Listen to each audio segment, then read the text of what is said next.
Thank you very much. It's always difficult at the end of such a row of distinguished speakers to add something new, and it's even worse because I prepared these notes a week ago at home, and a lot of what has been said today ought not to be repeated.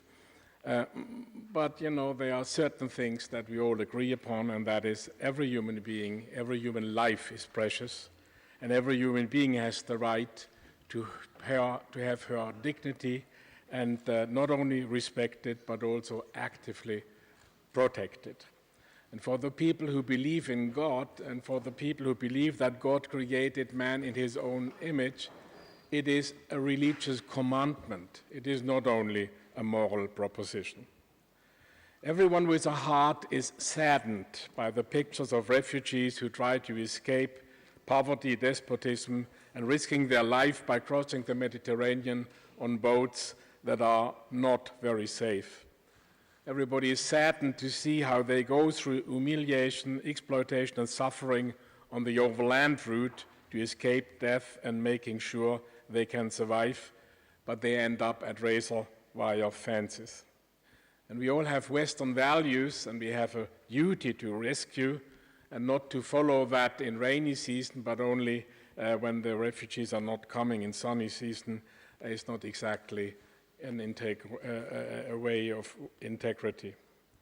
I was very impressed at the very beginning with this poem of this Somali woman, and because it expresses something more than words. It is the whole debate cannot be done in a rational way only. You need to add a spiritual and emotional dimension to it, because these people are not leaving their homes for the fun of it, and mothers are not bringing their children to boats to drown.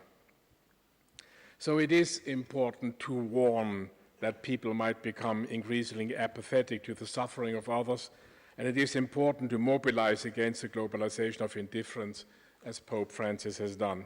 It is the right thing to do also to appeal to a conversion of hearts away from seeking excuses and hiding behind hostilities and prejudice that keep us apart. That's a quote from Pope Francis' speech to the World Day of Peace. My life experience has been that with men and women of goodwill, everything is possible. And without men and women of goodwill, nothing is possible. So we have to start at the human beings and at every one of us. Pope Paul VI, who was quoted here several times, defined in his encyclical Populorum Progressio development as the new name for peace. In the same spirit, we could define the building of a culture of solidarity, mercy, and compassion to be the new name of development. But moral appeals for mercy in the sense of misericordia, carrying other people's misery under your own heart, is not sufficient to achieve a sustainable turn for the better.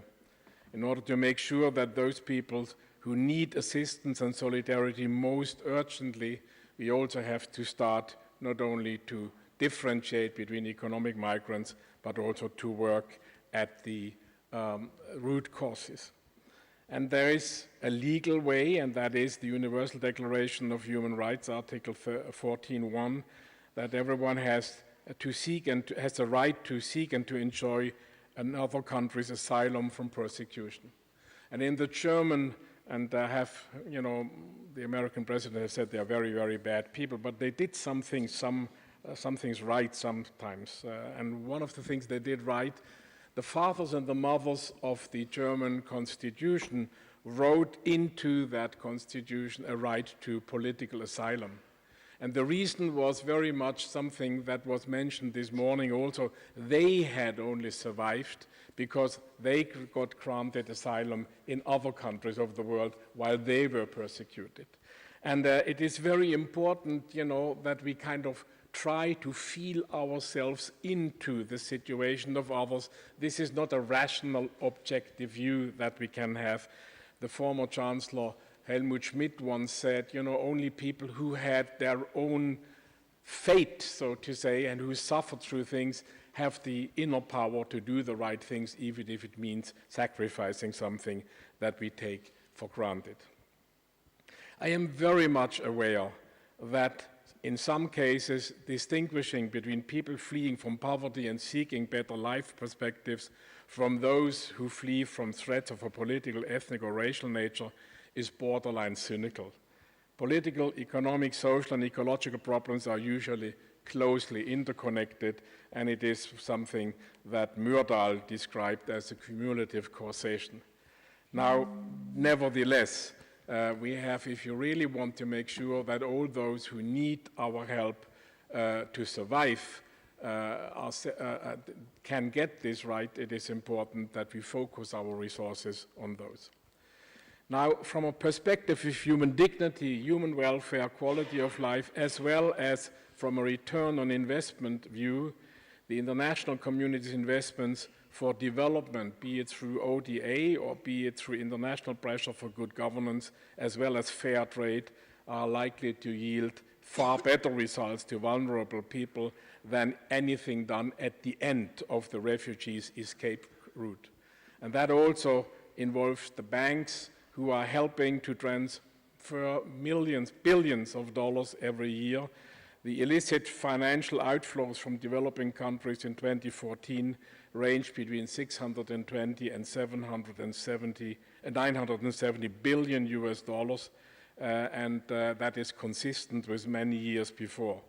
The estimated illicit financial outflows of sub-Saharan Africa were between 36 and 69 billion dollars in the same year.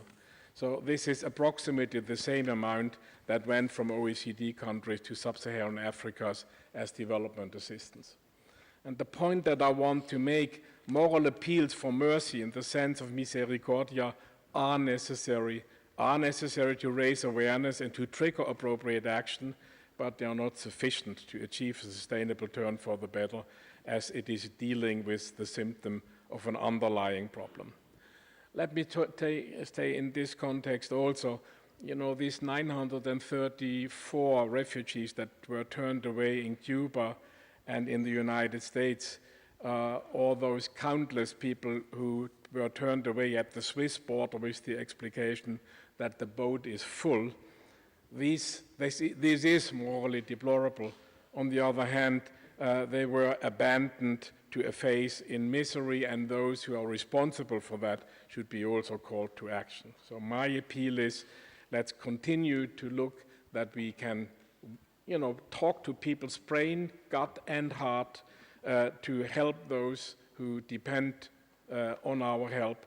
But let's also look that with the same furor and with the same smartness and with the same success strategies, we look at the root causes of migration, and that is absolute poverty, that is lack of perspectives caused by a number of issues.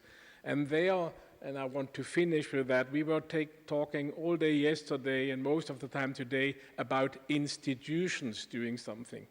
But every one of us can do something. And it starts with voice. It starts with talking about it. It starts with purchasing power being allocated. It starts with votes being given. It starts with the bank being chosen or not being chosen. And it starts with media being selected. So, while we are pushing on institutions to do the right thing, there is, as Albert Schweitzer said, the personal example is not only the most important way of changing other people's, it's the only one.